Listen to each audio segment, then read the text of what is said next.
डरलाग्दो भूत प्रेतका कथाहरू सुन्नको लागि ट्रुथ और इल्युजन च्यानललाई सब्स्क्राइब गर्न नबिर्सनुहोला र साथमै रहेको बेल आइकनलाई पनि दबाउनुहोला। त्यसै त बुढापाकाहरूले भनेका होइनन् केही चीज किन्नु या ल्याउनु अघि सायद दिन बार जुलाउनु पर्छ भनेर।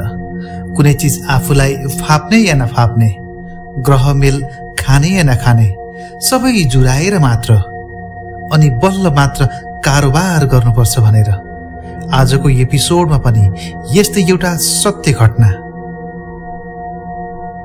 प्रत्येक दिन घरमा ती भइरहेका घटनाहरूले म त अर्धपागल नै भइसकेको थिएँ। घाम डुब्न साथ मेरो मनभित्र एकदमै बेचैनी बढेर आउँथ्यो। यस्तो लाग्दथ्यो कि घरभित्रको हरेक कुनाबाट कसैले मलाई चिहाएर हेरेको छ। म हरेक क्षण कसैको निगरानीमा भइरहेको छु जस्तो लाग्छ। सपनामा डरलाग्दो दृश्यहरू आउने गरेका छन्। निदाएको बेला कानमा कोही आई फुसफुसाएको आवाज आउन थालेको छ। तर अनौठो घटनाहरू परिवारमा मसँग मात्रै भइरहेको थियो। कुरा 2070 सालको। म झन्डै 14 वर्ष विदेश बसेर दुःख गरेर जोडेको पैसाले त्यो दिन म एउटा घर किन्न जाँदै थिएँ। अब विदेश नजाने, परिवारसँगै बस्ने भने पाल्पाको तानसेनदेखि अलि तल पुरानो तर बस्न लायकको घर किन्दै थिएँ। श्रीमती र म घर किन्ने खुसीमा त्यो दिन बिहानै मालपोततिर जान तयार हुँदै थियौं। तर हिँड्ने बेलामा घरबाट निस्कन साथ एउटा कालो बिरालोले बाटो काट्यो। श्रीमतीले एकैछिन पर्खनुहोस्, सायद ठिक छैन, एकछिन पछि जाने कि भने। तर मैले यस्तो कुरालाई अन्धविश्वास भने विश्वास नै गर्दैन थिएँ। मैले श्रीमतीको कुरालाई मान्दै मानिन, कर गरेर अबेर भो भनी श्रीमतीको कुरा नमानी मालपोततिर लागे। बिहानको 11 बजेको कुरा हो। घर पास गर्ने काम हुँदै थियो। एक्कासी श्रीमतीको फोन बज्यो। फोन छोराको स्कुलबाट थियो। स्कुलबाट आएको फोन उठाउन साथ बुढी त निकै आत्तिन पो थाली। के भयो भनी सोधेको बुढी आत्तिँदै भन्न थाली कि स्कुलमा छोरा लडेर चोट लागेको छ रे। बुढी हतार हतार स्कुलतिर गई र म घर नामसारी गर्नतिर लागे। जब मैले हस्ताक्षर गर्न लागेकै थिएँ तब नै मेरो हातबाट कसैले ताने जस्तै गरी मेरो हातबाट कलम एक्कासी भुइँमा खस्यो। त्यति बेला भइरहेका ती अशुभ संकेतहरू मैले एक संयोग मात्र मानेर व्यवस्था गरिदिएको थिएँ। घर नामसारी भो लालपूर्जा झोलामा हाल्ने बेलामा एक्कासी एक हावाको तीव्र वेगले मेरो हातबाट लालपूर्जा उडाएर पर पुर्याइदियो। अनि लालपूर्जा टिपेर म त्यहाँबाट सिधै हस्पिटलतिर गएँ। हस्पिटल पुगेर थाहा पाएँ कि छोराको त हात भाँचिएको रहेछ। अनि निधारमा पनि केही चोट लागेको थियो। छोरालाई दबाई गरेर घर ल्याइयो। अनि 1 हप्तापछि भाडाको कोठाबाट आफ्नो घरमा सर्ने तयारी गर्न थाल्यौं। तर खै किन हो किन सर्ने दिन नजिकै आइसक्दा पनि केही तयारी गर्न सकिरहेका थिएनौं। खै के मिल्दैन थियो कि कहिले सामान सार्ने गाडी नपाउने, कहिले परिवारमा कोही न कोही बिमार हुने। यस्तै हुँदा हुँदै 1 हप्ता भनेको 15 दिन बितिसकेको थियो। बल्ल बल्ल मिलाएर 16औं दिनको दिन हाम्रो परिवार हाम्रो घरमा गृह प्रवेश गर्यौं। जब म ढोकाबाट भित्र छिर्दै गर्दा घरभित्रको वातावरण असामान्य तरिकाले मैले चिसो महसुस गरेको थिएँ र एकदमै मन बेचैन भई आतिएको थियो। मैले ती सब अशुभ संकेतहरूलाई बेवास्ता गर्दै घरभित्र सामान मिलाएर राख्न थाले र गृह प्रवेश गरेकै दिन घरको बिजुली बिग्रिन गयो। अनेक प्रयास र खोज तलास गर्दा पनि बिजुली यहाँबाट बिग्रिएको भनेर पत्ता लगाउनै सकिएन। त्यो रात मोमबत्ती बालेर काट्यौं, तर मोमबत्ती पनि पटक पटक निभिरहेको थियो। मौसम शान्त र सफा भए पनि एक्कासी कता हो कताबाट हावा आएर मोमबत्ती निभाइदिने गर्थ्यो। जसो तसो त्यो रात काट्यौं।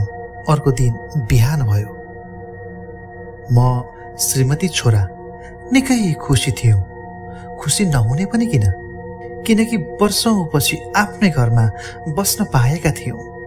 तर कसलाई के थाहा त्यो घरले यति धेरै पीडा र समस्या दिन्छ भन्ने कुरा।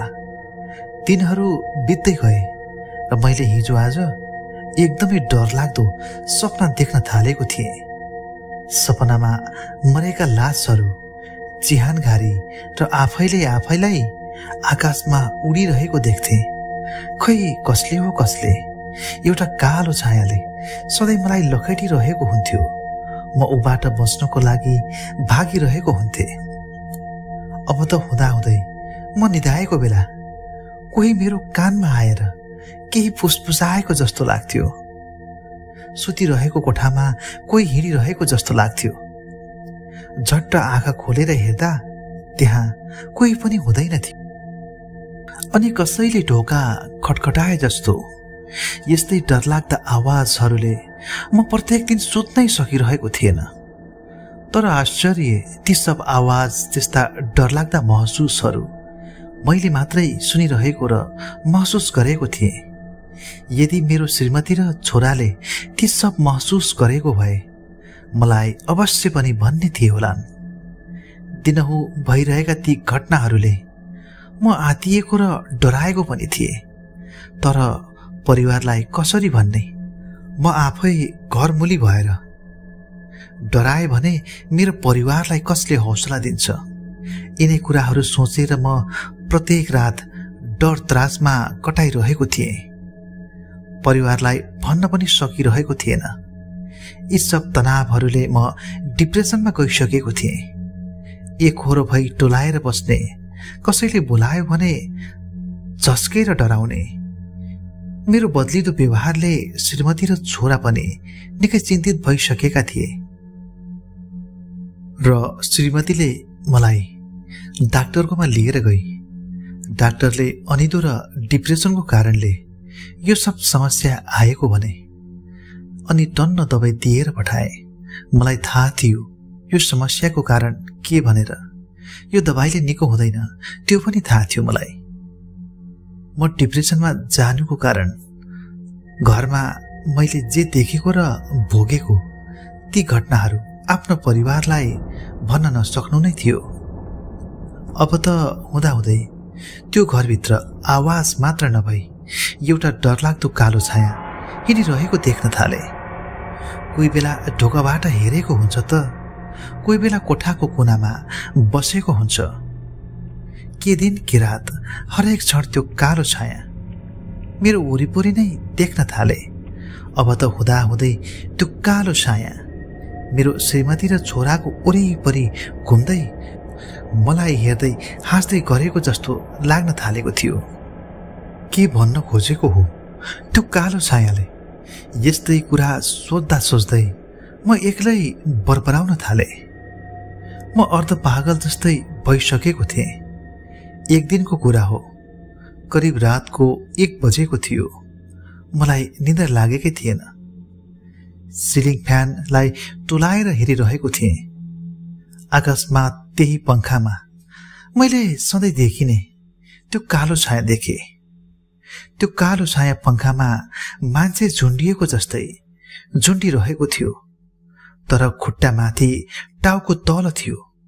उसको डरलाग्दो अनुहार मेरो नजिकै थियो। त्यो देखेर म निकै डराउन थाले अनि बरबराउन थाले। अनि म आतिएको स्वरमा भन्न थाले, मेरो छोरालाई एउटा कालो छाया आएर कोठाबाट लिएर गयो। लौन खोज्नुहोस् मेरो छोरालाई। म आतिएर एकहोरो चिच्चाइरहेको थिएँ। अनि त्यति बेला मेरो श्रीमतीले मलाई भने कि कसले लग्यो र हाम्रो छोरालाई? आज हाम्रो छोरा घरमा नै छैन। दिउँसो उसको मामा आएर लगेको हो। हाम्रो छोरा त आज मामाको घरमा छ त। तर मैले मान्दै मानिन। मेरो जिद्दीका कारण श्रीमतीले तुरुन्तै सासूलाई फोन गरे। छोराको विषयमा सोधे। सासूले पनि छोरा राम्रैसँग सुतिरहेको छ भनेर भन्नुभयो। बल्ल मात्र मेरो मन शान्त भयो। तर यतिका बेर मैले जे देखेँ त्यो एउटा भ्रम मात्र थियो। तर यो घरमा बसाइ सरेका दिनदेखि मसँग असामान्य गतिविधि भइरहेका छन्, जुन गतिविधिहरू एउटा सामान्य घरमा हुने गर्दैन। तर के त्यस्तो रहस्य छ यो घरमा जो मलाई यस्तो हालतमा पुर्यायो? मैले यस्तै कुराहरू सोचिरहेको थिएँ। अनि छिमेकीहरू आपसमा कुरा गर्न थाले। त्यसको आत्मा त अझै यही घरमा नै रहेछ है। त्यसको आत्माले अझै मुक्ति नै पाएको रहेनछ। यस्तै यस्तै कुराहरू मैले सुन्न थाले। मैले छिमेकीहरूलाई दबाब दिएर सोधे, आखिर यो घरमा त्यस्तो के भएको थियो? अनि बल्ल छिमेकीहरूले यो घरको रहस्य खोल्न थाले। लगभग 3 वर्ष पहिला यही घरमा हामी सुतेकै कोठामा एउटा भाडामा बस्ने जवान युवा केटाले त्यही हाम्रो कोठाको पंखामा झुन्डिएर आत्महत्या गरेको रहेछ। र त्यति थाहा पाउन लगत्तै हामी त्यो घरमा बस्न छाडिदियौं। हाम्रो बास फेरि डेरामै भएको थियो। लगभग 2 वर्षपछि 2072 सालको महाभूकम्पले त्यो घरलाई तहस नहस पारेर भत्काइदियो। फेरि त्यो ठाउँमा हवन, शुद्धिकरण र थुप्रै खालका पूजा गरेर मैले पुनः त्यहाँ घर निर्माण गरे। त्यसपछि आजसम्म त्यस्ता कुनै घटनाहरू घटेकै छैनन्।